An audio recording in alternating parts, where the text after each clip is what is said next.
Hi guys, ఈరోజు గాజువాకలో ఒక ఆటో వెళ్తుండగా ఫైర్ అయితే అయింది. అది గమనించిన డ్రైవర్ ఆటోను పక్కకు ఆపేసి బయటకు అయితే వచ్చేసాడు. చుట్టుపక్కల ఉన్న ప్రజలందరూ చుట్టుముట్టేసి వెంటనే ఫైర్ ఇంజిన్ కు కాల్ చేశారు. ఫైర్ మ్యాన్స్ అయితే ఆ మంటలు ఆపడానికి ప్రయత్నిస్తున్నారు. ఫైర్ అయితే ఆపేశారు. ఇంకా లోపల నుండి పొగలు వస్తున్నాయని తాళాలు అయితే బద్దలు కొడుతున్నారు.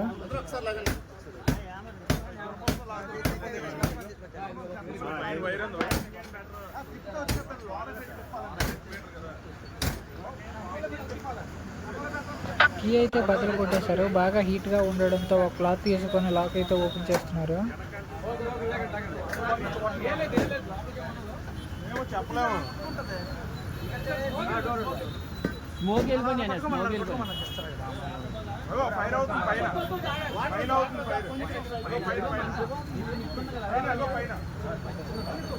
గ్యాస్ కట్లే ఉంటాయి కదా.